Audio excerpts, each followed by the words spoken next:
जी हाँ दोस्तों, ओवैसी पर भारी पड़े ओसामा शहाब। बिहार का मुसलमान आखिर किसके साथ? बिहार के मुसलमानों की पहली पसंद कौन? क्या ओसामा या ओवैसी? आखिर कैसे सब पे भारी पड़ा ये शहाबुद्दीन का शेर? आखिर ओसामा के बढ़ते कद से ओवैसी की एमआईएम क्यों हो रही है परेशान? क्यों मची है खलबली? आपको बताएंगे पूरी खबर, मामला और माजरा। आप द राजनीति बिहार का विशेष सेगमेंट देख रहे हैं। मैं हूं आपके साथ यासूब रजा। दोस्तों, दो नाम आज आपके सामने हैं। एक तो मुख्य रूप से मुसलमानों की राजनीति करते हैं, उनका आधार ही वही है, और दूसरा वो नाम जिसके यहाँ सियासत, जिसके यहाँ सत्ता आसपास रही, लेकिन परिवार उसका लगातार संघर्ष कर रहा था। राजनीति में ये अंतिम दौर था, राजनीति में किस्मत आजमाने का ये लास्ट मौका था, लास्ट चांस था, लेकिन उसने मौके का भरपूर फायदा उठाया। आरजेडी ने जरूर उसकी जरूरत को समझा और अब उसने रख दिया है विधानसभा की दहलीज पे कदम। दूसरा, हैदराबाद वाले ओवैसी साहब, उनकी पार्टी एमआईएम अपने हैदराबाद और तेलंगाना में छोड़ अब बिहार की राजनीति और अब तो उत्तर प्रदेश और पश्चिम बंगाल का भी रास्ता एक तरह से तय करने की कोशिश कर रहे हैं। लेकिन इस बीच बिहार को लेकर सबसे बड़ा सवाल कि ओवैसी और ओसामा में बिहार के लोगों की कौन पहली पसंद, और एमआईएम को क्यों हो रही है ओसामा के बढ़ते कद से परेशानी? दोस्तों, दरअसल बिहार की सियासत में आज सवाल सीटों का नहीं है, किसी गठबंधन का नहीं है, बल्कि नेतृत्व का है। उसके नेतृत्व का जिसको लेकर अभी तक संकोच है, प्रश्न चिन्ह है, क्योंकि मुसलमानों का नेता कौन? सवाल ये कि बिहार का मुसलमान आज किसके साथ खड़ा है? दोस्तों, सवाल ऐसा जो सिर्फ राजनीति नहीं बल्कि मुस्लिम नेतृत्व की पहचान और भविष्य से जुड़ा है।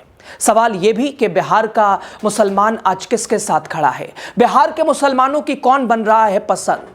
एक तरफ संसद से सड़क तक गरजने वाली आवाज, संविधान हाथ में रखकर सरकार की आंखों में आंखें डालकर मुसलमानों के हक हुकूक की आवाज बुलंद करने वाले बैरिस्टर असदुद्दीन ओवैसी, तो दूसरी तरफ सत्ता के गलियारों में उभरता नया चेहरा, राजनीति की दहलीज पर रखता हुआ पहला कदम, शहाबुद्दीन की विरासत को संभालने वाला तेजस्वी का करीबी ओसामा शहाब।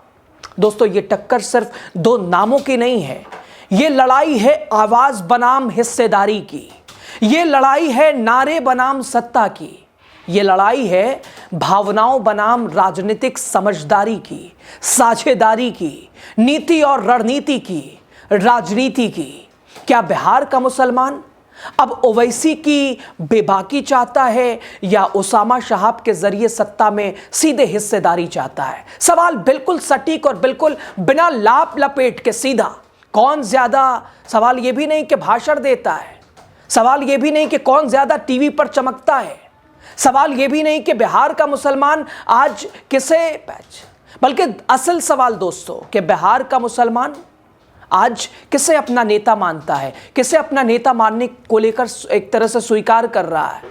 कौन किसके दिल में कितनी जगह बना पाया है, ओवैसी या ओसामा शहाब? इन सवालों के ऊपर गहन आपको बताएंगे, विश्लेषण करेंगे। लास्ट तक आप बने रहिए। दोस्तों, सबसे पहले ओवैसी का नाम आता है। आप क्या सोचते हैं?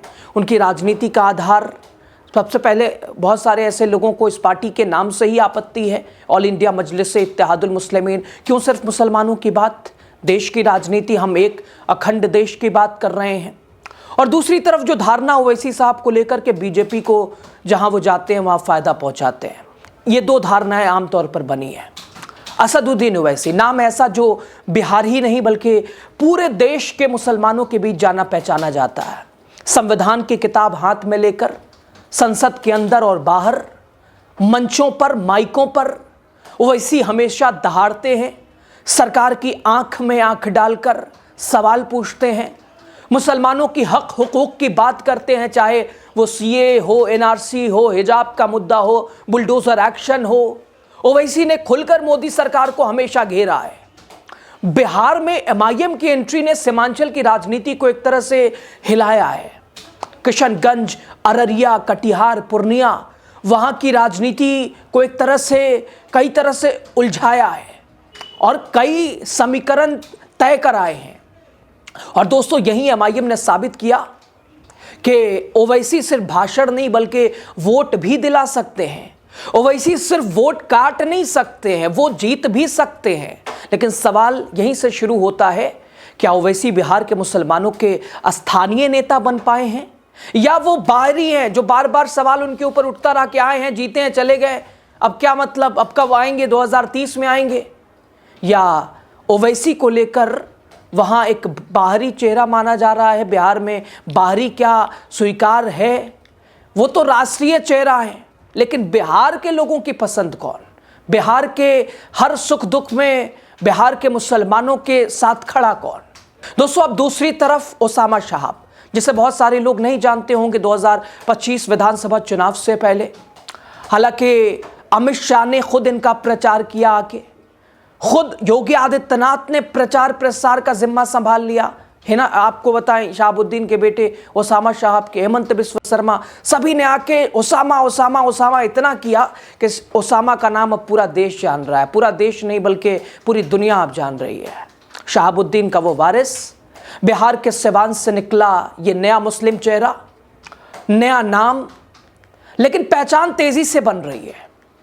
ओसामा न सिर्फ एक युवा नेता बल्कि वो उस राजनीति का हिस्सा जो बिहार की सत्ता के केंद्र में है।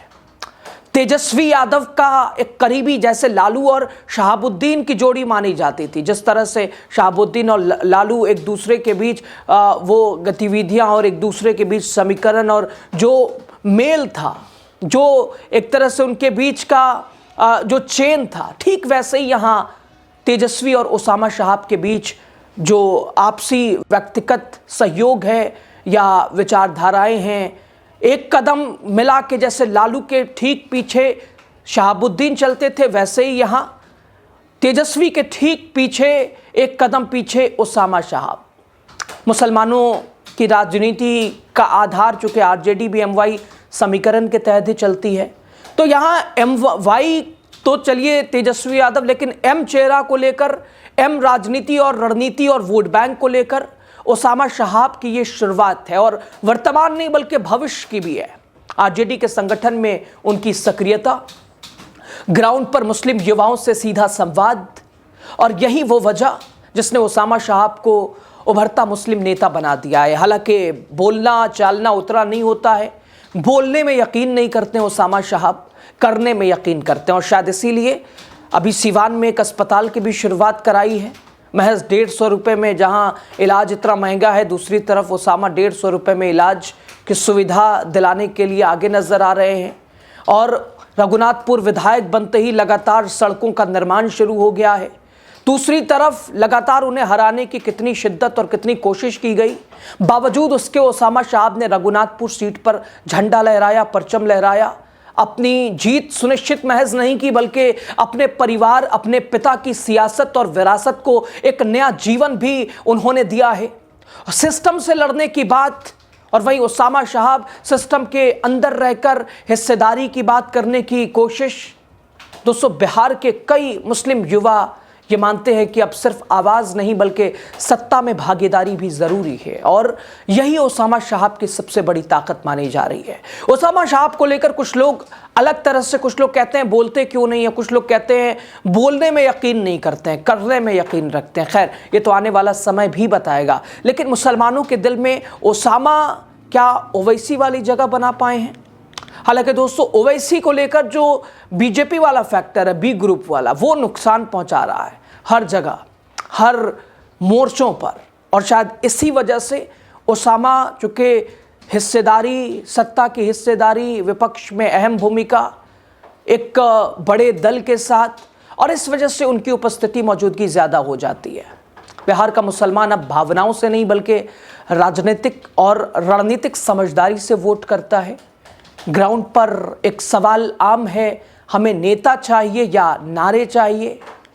कई लोग कहते हैं ओवैसी दिल की बात करते हैं लेकिन सत्ता तक नहीं पहुंचते, तो वहीं कुछ लोगों का मानना है कि ओसामा शहाब कम बोलते हैं लेकिन काम की राजनीति करते हैं और करेंगे। सीमांचल में ओवैसी की पकड़ ज़रूर मजबूत हो गई है, लेकिन मध्य बिहार और मगध क्षेत्र में ओसामा शहाब जैसे चेहरे ज़्यादा स्वीकार हो रहे हैं। और पटना के किसी इलाके में आज अगर ओसामा साहब निकल रहे हैं, लोगों की कतारें दिखाई दे रही है, भीड़ दिखाई दे रहा है, मुस्लिम युवा प्रेरित हो रहे हैं। खैर, मुस्लिम वोटर की अगर माने तो एक डर भी है और यही डर ओसामा के लिए फ़ायदेमंद साबित हो रहा है। ओवैसी को अगर वोट देंगे तो कहीं बीजेपी को फ़ायदा ना हो जाए। साथ ही दोस्तों, 2015 और 2020 का चुनाव इस डर की गवाही भी देते हैं और यही वजह है कि कई मुसलमान ओवैसी को पसंद तो करते हैं लेकिन वोट देने में हिचकते हैं। उनकी राजनीति, उनकी रणनीति को पसंद करते हैं लेकिन उन्हें सहयोग नहीं करते हैं वोट के जरिए, जो कि वो कहते हैं कि दो की लड़ाई में तीसरा आके वो किसी पहले का काम बना देगा। और यहीं से फिर ओसामा साहब का ग्राफ ऊपर चला जाता है क्योंकि वो सीधे तौर पर आरजेडी के साथ खड़े नजर आते हैं।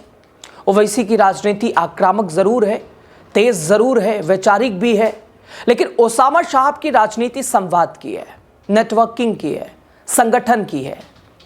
और बिहार के सबसे बड़ी बात, बिहार के ही युवा है। खुद शहाबुद्दीन, जो कि वो फैक्टर बहुत ज़्यादा ओसामा के लिए कारगर साबित रहा, क्योंकि दोस्तों आरजेडी में जिस तरह से शहाबुद्दीन रहे, जब 2016 में जेल भागलपुर से निकले तो नीतीश कुमार को लेकर सवाल किया गया कि लोग तो दल बदल लेते हैं अपने आप को बचाने के लिए। आप साफ कहा था शहाबुद्दीन ने, परिस्थितियों के मुख्यमंत्री हमारे नेता लालू प्रसाद यादव, और वो पसंद आज अब ओसामा की तरफ शिफ्ट हो गई है। और यही वजह कि ओसामा को लोग आरजेडी के साथ ज़्यादा सहयोग दे रहे हैं, सपोर्ट कर रहे हैं और भविष्य के लिए भी एक मुस्लिम चेहरे की शुरुआत भी हो गई है। खैर दोस्तों, मुस्लिम युवा दो हिस्सों में बटा भी दिखता है। एक तबका चाहता है ओवैसी जैसी बेबाक आवाज़, दूसरा तबका कहता है कि हमें मंत्री चाहिए, हमें अफसर चाहिए, हमें हिस्सेदारी चाहिए, हमें वो नहीं चाहिए कि जो आके किसी तीसरे का काम बना दे। वो तब आए जब हमें हमारी ज़रूरत हो, तब ना आए, तब आए जब उसका काम हो। और यहाँ पे भी ओसामा को फ़ायदा मिलता है। दोस्तों, सवाल का जवाब सीधा नहीं है। ओवैसी आज भी मुसलमानों की आवाज़ है और ओसामा साहब धीरे धीरे मुसलमानों की रणनीतिक और राजनीतिक उम्मीद बन रहे हैं, एक चिराग बन रहे हैं। एक तरफ दोस्तों ओवैसी सड़कों और संसद में लड़ते हैं, मुसलमानों के हक हुकूक की बात करते हैं, तो दूसरा सत्ता के गलियारों में जगह बनाने के लिए बिल्कुल तैयार है, अग्रसर है, उत्साहित है। अब देखना यह है कि बिहार का मुसलमान आवाज़ को चुनता है या सत्ता को, या फिर आने वाले वक्त में कोई तीसरा रास्ता भी इन दोनों को जोड़ देगा। आप क्या सोचते हैं, ओवैसी या ओसामा साहब? कौन है बिहार के मुसलमानों का असली नेता और कौन है मुसलमानों की मौजूदा पहली पसंद? किसने बनाया मुसलमानों के दिल में अपनी एक जगह? क्या ओवैसी, ओसामा साहब? आप पे छोड़ते हैं, आप बताइए, कमेंट कीजिए, राय दीजिए, खबर को शेयर कीजिए, दूसरे लोगों तक भी पहुंचाइए। चैनल द राजनीति बिहार को सब्सक्राइब कीजिए, पेज को हमारे शेयर कीजिए। हर खबर बिना लाप लपेट के, बिना न पक्ष विपक्ष के आप तक पहुंच रही है।